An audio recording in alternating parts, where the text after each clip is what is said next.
Hey everybody, welcome back to another box office recap. Apologies that this is coming out a little bit later than I normally do it. I usually like to do it within the first week of of the new months, but I've been busy at work. I've been actually got a new position at work, so I've been trying to just work around that.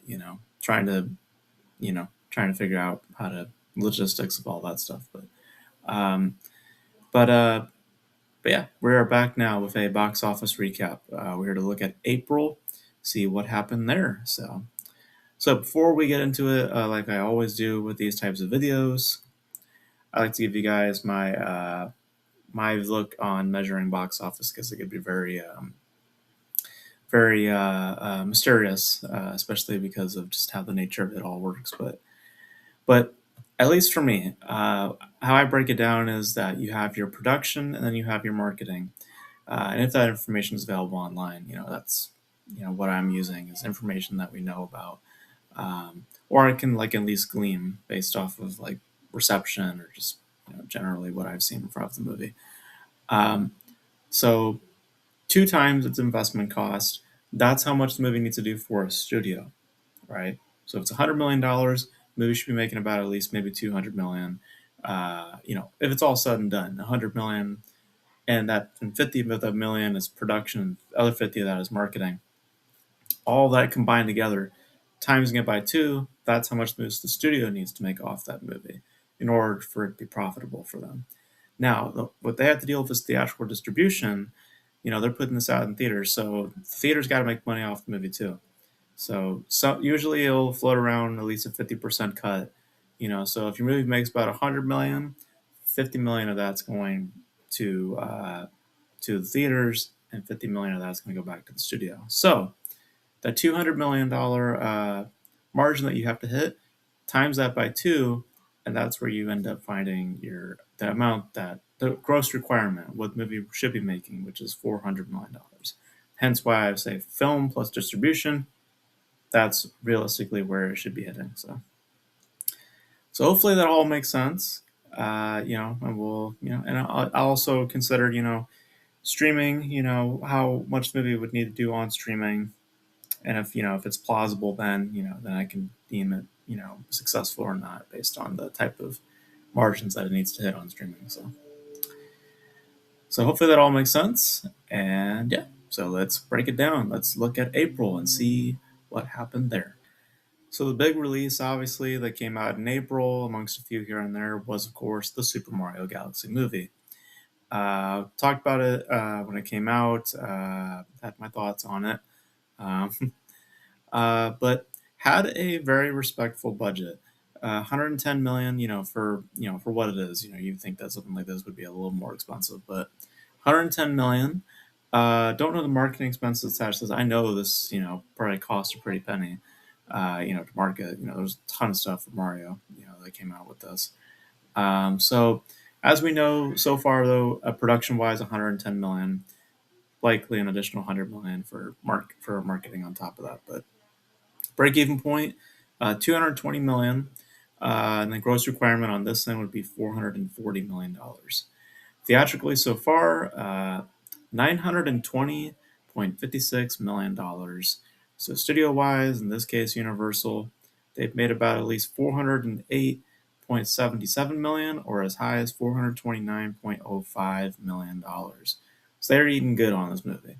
They're eating real good, especially if you were to also take into account marketing as well on top of it, which I don't know how much it is. I mean, maybe it's an additional 100 million. That might tip the scales a little bit in terms of profitability on that end.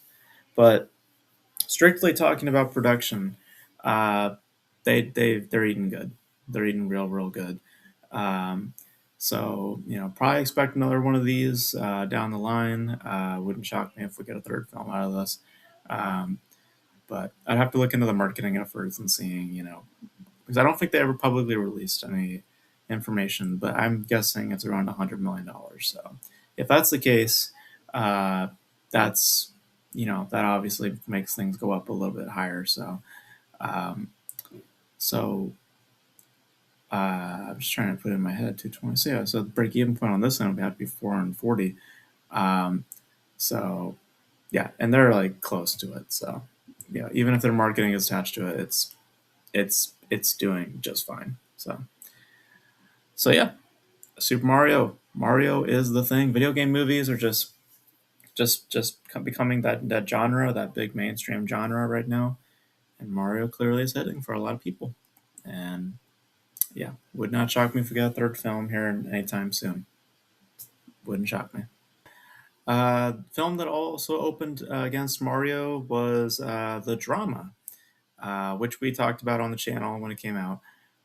This is the Zendaya, Robert Pattinson. You know, the way I've described it, a rom com packaged within a thriller. That's the way I'm putting it. Um, had a very small budget attached to it, 28 million. We don't know any marketing costs attached to it. I think it was kind of minimal on this end. 28 million. Break even point on this, 56 million. Gross requirement of at least $112 million once it's all said and done. Theatrically speaking, it's done about 122.25 million. And studio wise, in this case, A24, they've made about at least 53.63 million or as high as 56 million on the dot. So either they have officially broken even or they're, at any time now are going to break even. So another success. Um, I do question the reasoning for why it is successful. Um, and it all falls back to my issues with the film itself. The controversial nature that I wish to have. Within displaying certain subjects or utilizing certain subject matters. Um, I, I I'm I, I'm a hypocrite because generally speaking, I like the film. But I also acknowledge that if I watched it a second or third time, that my feeling of it will probably diminish because of now knowing what it is that is the secret. Um, and I just don't think that it doesn't elevate the movie for me after that first viewing. It just kind of makes it seem more tacked on. And I question more as to why it's there and why they choose to utilize it. And it's had its controversy. I knew walking out, I was like, yeah, people are going to have issues with this, and rightfully so. People have had their issues with the movie, but because of all that noise surrounding it, probably mostly online, that's why probably made the money that it did. And I'm kind of very wishy washy on how I feel about that. I mean, obviously, I don't wish for any movie to fail, but in the degree of why this movie is getting the attention that does, that getting the attention that it did, it just doesn't really sit well with me when you really put it through that prism. And speaking of rom coms, here is You, Me, and Toscani, a movie that apparently nobody really went to see. Had a budget of 18 million. Investment wise, 18 million. I don't recall a whole lot of marketing for this, outside of some weird stuff that the director said, something about black rom coms. I don't know, something weird about that. I don't know what she was saying. Um, sure, it was something legitimate, but I didn't make out what her point was, to be honest. Um, but anyways, break even point on this was 36 million. Gross requirement on this end would be 72 million. Theatrical gross, 21.68 million dollars. Studio wise, in this case, Universal, 10.53 million, or as high as 11.46 million dollars. So this flopped, and I think largely because like I said, there's a weird conversation that director had the week this came out, where she was talking about like studios were like watching this as if like oh the black rom com would not sell, or black leads, or just I don't know, stuff like that. And I could point to like a couple movies where it's like that statement obviously doesn't hold a whole lot of water. Black Panther and but some smaller indies, like Moonlight, I'm pretty sure did well. Fences, like they're I don't know. I don't know. I didn't really get her point. Respectfully, I just don't. I don't understand it. Um, but but I think beyond that, I mean, I don't think that's the issue. I mean, really, the true issue is just what it is. It's a rom com, a more traditional rom com, and I think that genre is just in many ways just dead. I don't think a lot of people care, for those kinds of movies. They are very typical in design. They don't have anything really new to offer. At least with the drama, they're doing something. I don't agree with it, but at least they're doing something. With this, it is just very basic and formulaic and problematic in terms of a story, in terms of what I saw in the trailer. Um, but yeah, I just don't think anyone really cares for movies like this anymore. That's just my personal. I mean, obviously, there's some people who do, but large audience wise, you know, it's like this and that one movie that I reacted to. What is it? One Night Only. These sorts of things people are just not caring for. At least if you ask me. Speaking of movies that I thought people were not really going to care for, because the company who made it also didn't seem to care for it either. Lee Cronin's The Mummy. We talked about this movie a few times, or the one time, the one time I did a video on it. I actually watched the trailers for this, and there was all these rumors about what was happening with the movie. At one point it may or may not have been was going to be revamped into something completely different. Universal, as far as I can tell from the people from behind the scenes, they clearly were not happy with this movie. Uh, so the company Warner Brothers didn't see really a need to market it until they absolutely needed to, and I thought this was going to be shaped up to be kind of just one of those failings that both parties mutually just wanted to forget about. Um, but it surprisingly is doing okay. Had a budget of 22 million, which is really good actually. I mean, I don't know the marketing investment; it's probably super small. 22 million break even point on this, at least 44 million. Gross requirement of at least 88 million. So far, it's made about $83.46 million. Studio wise, in this case, Warner Brothers, 36.2 million, or as high as $37.6 million is going back to them. So it hasn't exactly hit the marks that it needs to, but it's positioning itself, I think, to where it probably will.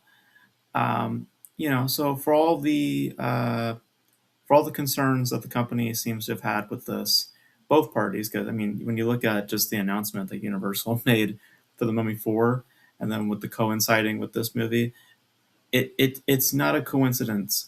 I firmly believe that some executives at Universal probably saw a screening of this, were not happy about it, and then decided, you know what, we need to do our own thing.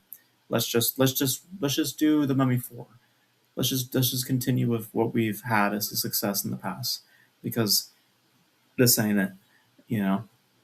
And WB, as far as I can tell, also we're not confident about this either, because they didn't put up a whole lot of marketing until they absolutely needed to, you know.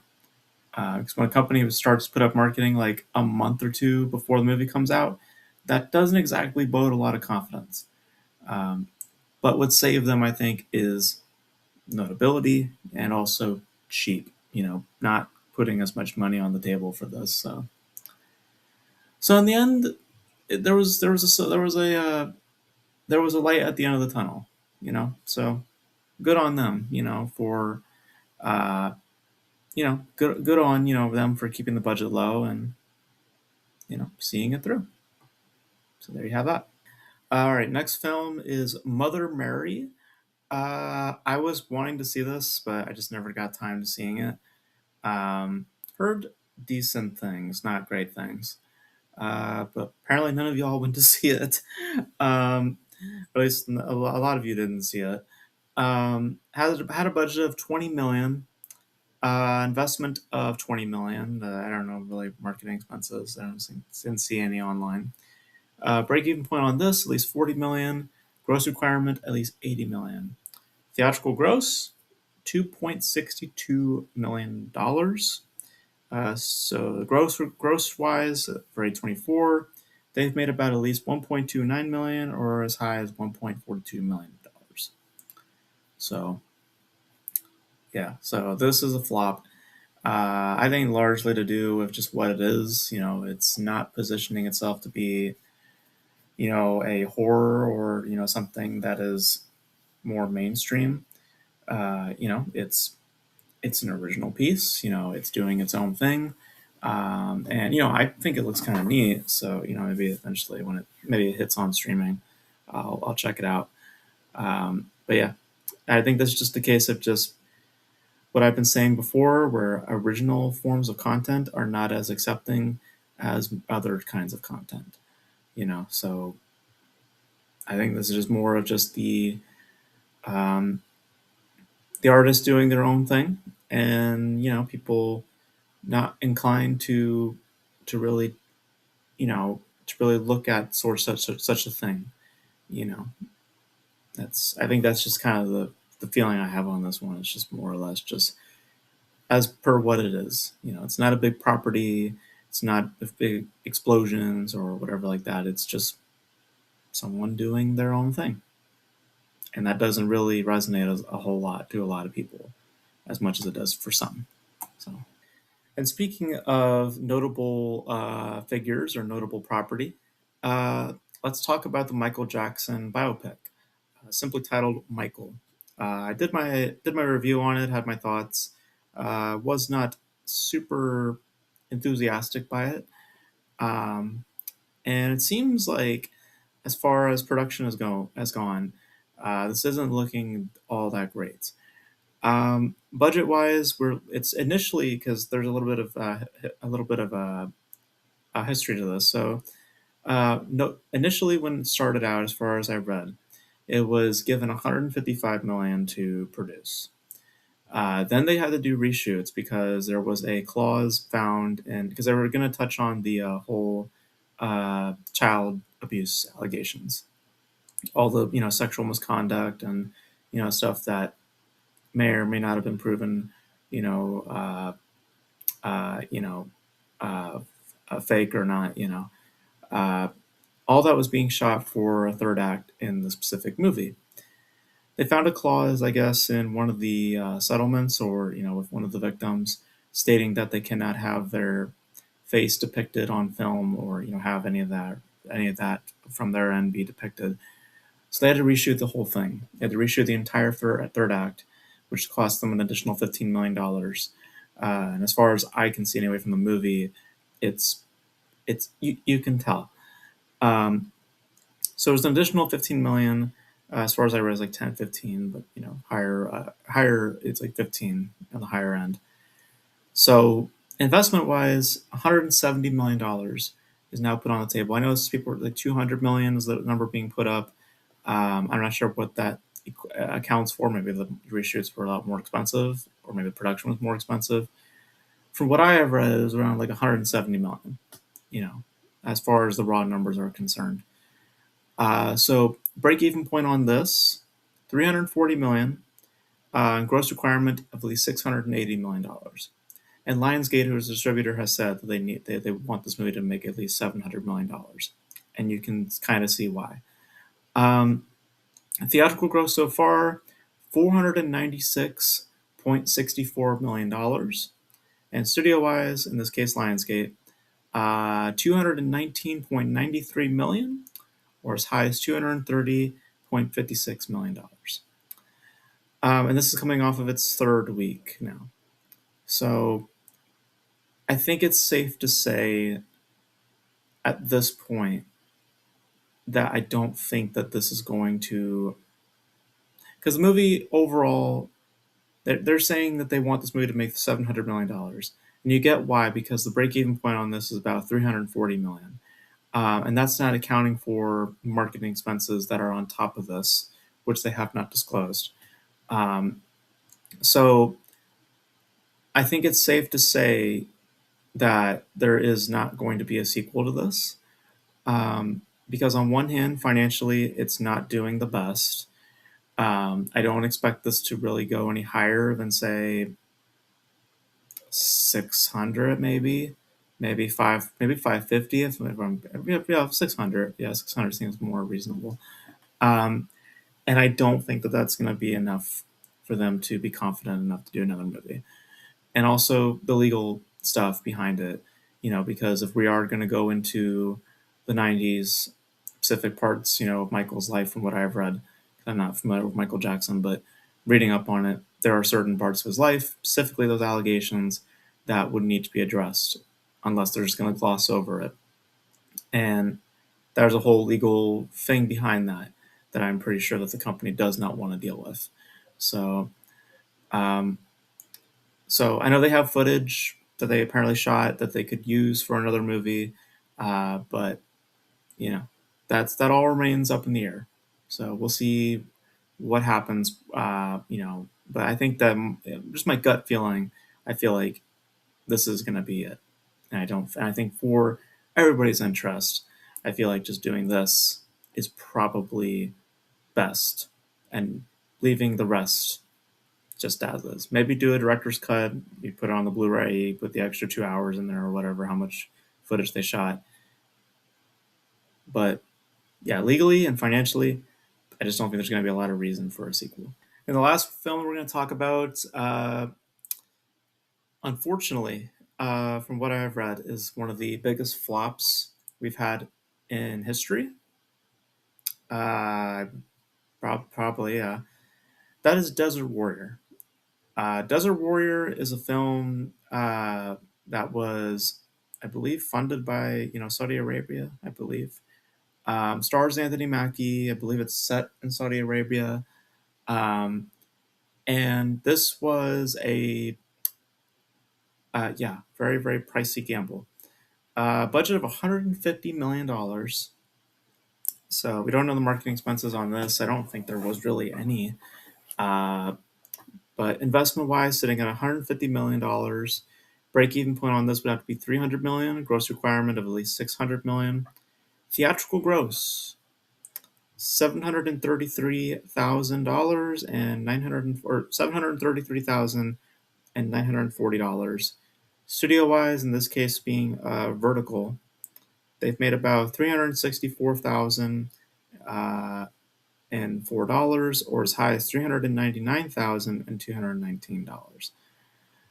Um, yeah, this is a monumental failure, and I think that I think it's on two fronts. On one end, I don't think that what they're actually selling was all that appealing.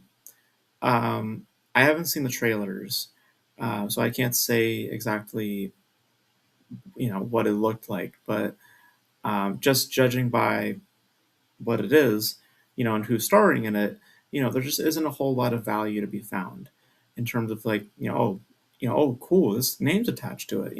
Anthony Mackie is not really a big name outside of Captain America. It's like, who is he? It's like he's not really that big of a name, really. Um, so there's that, but also the marketing, it was pretty much non-existent. And I think a large part of that, which gets into my third point about this, is the whole political underbelly to this. You know, the whole idea, Saudi Arabia and all the things happening. It's like I I get why a lot of studios maybe, and even the distributor behind this, maybe were very hesitant to put up any marketing for this. Um, so that alone, I feel like kind of killed a lot of momentum for this. But also, literally, there was no marketing. So you know, there was no awareness that this movie was even out. So I saw some people online who were just like, "Oh yeah, I had no idea this was even out," So yeah, it's one of the biggest flops of all time from what I've read, and that is very very unfortunate, very very unfortunate. So if you're accounting at home, that was about 7 films, yeah, about 7 movies. So when you look at it, we have 3 successes compared to 4 failings. So and kind of what I was suggesting a lot. Basically, you got 2 major IPs. and one thing that kind of was taken off by social media with two notable faces right there. But the rest are original offerings that don't have real notable stars attached to them, and something like this to where it's more or less to do with budgeting, or these two really in terms of budgeting.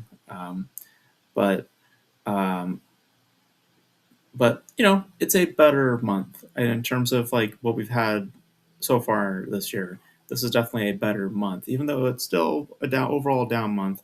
It's still, I think, generally a better month when it came to certain IPs releasing or certain things having specific conversations attached to them, which I don't agree with. In terms of this being the success of it all, but it is what it is.